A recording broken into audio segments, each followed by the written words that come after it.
ให้พี่น้องชาวลาวได้เบิ่งได้มาเห็นนะพี่น้องเลยครั้งที่2ของชีวิตประเทศไทย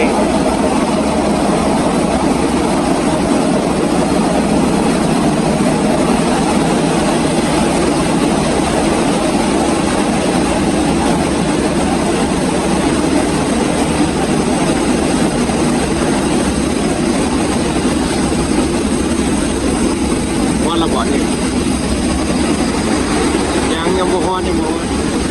มันจะเป็นสถานีเลยนะมันจะเป็นใหญ่ๆเลยนะบ่อนเอาฮอดนะบ่อนเป็นบ่อนสถานีรถไฟเลยนะแบบใหญ่ๆเลยนะ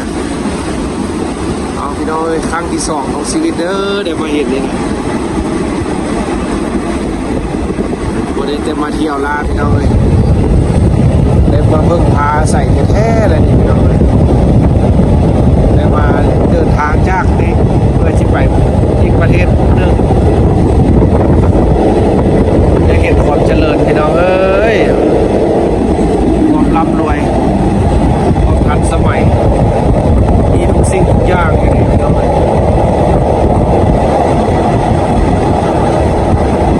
มีเลนซ้ายเลนขวาเลนซ้ายเลนขวาไปเลยเพื่อนนะถ้าเป็นเขาขี่รถจักรมาแล้วเป็นลงทีบรถผู้ใดสิว่าก็ว่าลงกันบ่เบิ่ง GPS เอาผู้ดักเบิ่งเฮือนเป็นสั้นอยู่ลูกจากที่เส้นทางเลย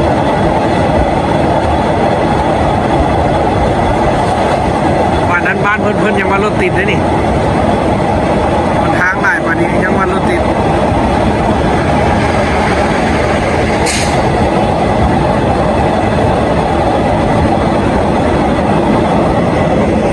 ข้างนี้ก็ได้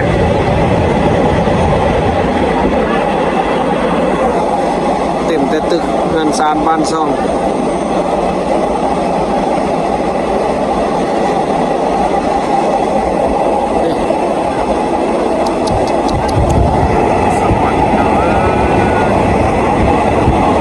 สะอ่อนความร่ำรวย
เบิ่งไปพูดผมมีให้เห็นได้อยู่ต่างประเทศแนวนี้นะ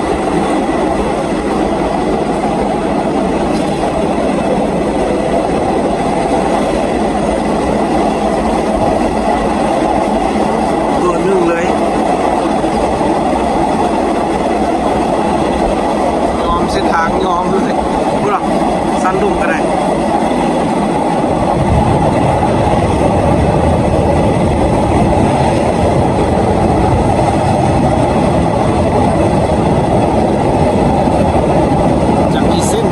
สายผ่านเส้นขบุ้ม2 ฝากทางละติ่มเบิ้ลได้แบบนี้ดิไปอยู่ทงให้ทงนาเอาที่ไปให้ไปนาสะดวกสบาย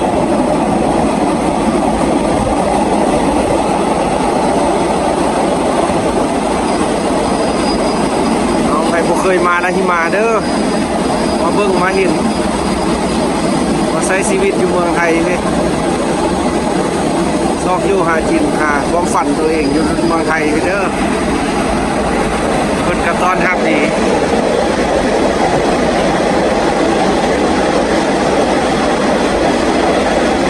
ต้อนรับอย่างดีมาเที่ยวมาหักสีฮ้อนมันก็เบิ่ง GPS ได้ไหมเบิ่งบ่เป็นหนะยันเข้าไปเนาะย่านหลงมาสั้นพี่น้องเลยถามแต่ว่าฮ้อนหรือว่าบ่ฮ้อนหลงก็หลงอยู่เมืองไทยใช่เป็นอย่างไปใส่ก็ได้วีซ่าก็บ่ได้มี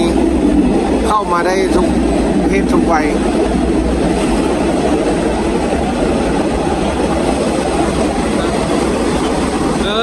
ซุปใส่ละแม่นนะซุปใส่ละแม่นรถ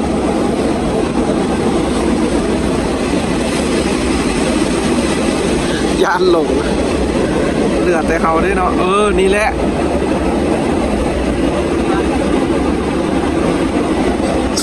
ด้วยก็มีอย่างละนี่เข้ามาอย่างละนี่อันนี้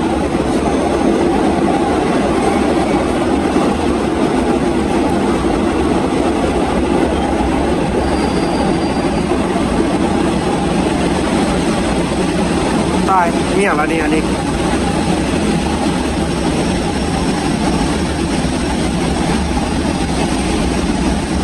แม่นอย่างนี้พี่น้องป่านี่อย่างนี้ใต้ดินวะนี่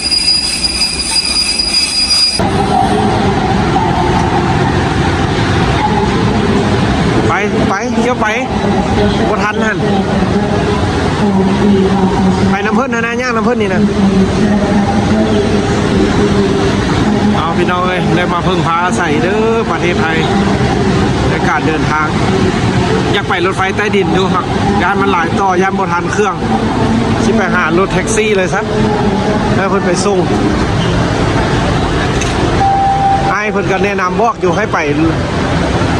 ก็ไปใส่มอซิดพญาไทเมี่ยงไปนี่พี่น้องไปหาแท็กซี่เลยซักได้ทางออกนะเห็นแท็กซี่อยู่ใส่แล้วไปหาเพิ่นเลิกเครื่องบ่ลงบ่ลืมอย่างเวลาเช็คดีๆนะพาสปอร์ตถุงน้อยๆเห็นมักลืมเลยไปลงนี่แหละออกไปนอกก็จะเห็นมีอยู่เดียว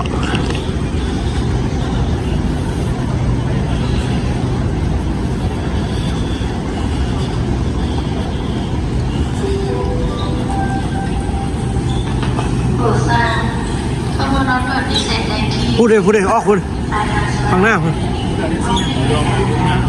ไปรถไปนี่นะออกไปนอกขนาดมันนั่งมีชื่อไปใส่กรุงเทพกรุงเทพเราชื่อไปกรุงเทพเราจะไปกรุงเทพหรือสุราษฎร์ไปพกสหาย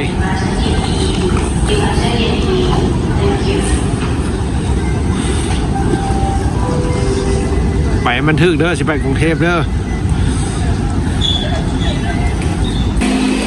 1,000 บาทพี่น้องค่าเดินทางสิไปสุวรรณภูมิ6 คนเพิ่นเหมาเอาเลยไปเชื่อไปเฝ้าคนเอาไปคนเลยดิเก็บเงินกันได้1,000 บาทไปรถอันนี้นำเพิ่นเลยนี่ง่ายมาแล้วนะ คันเดียวเลยพี่น้องเลยครับ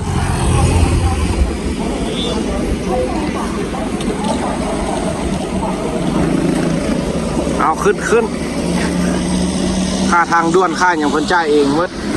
มีแต่เอาให้เพิ่น1,000แล้วจบข้าวกายท่านก็บ่มีกายท่านก็บ่มีแล้วเก็บกันใส่แล้วไอ้น้องเอ้ยเอาบ่ได้แต่มาเที่ยวเด้อพี่น้องเอ้ยได้มาพึ่งพาอาศัยพร้อมเด้ออยู่เมืองไทยมาฮอดมาเห็นได้มาใส่น้ำเพิ่นเลยนี่อาแท็กซี่เพิ่นก็บ่เอาก่อนได้พี่น้องเลยฮอดแล้วค่อยเอาอีกเงินน่ะ คักอ๋อขอถ่ายบรรยากาศแบบนี้ก่อนเด้อพี่น้องเอ้ยสถานีกลางบางซื่อ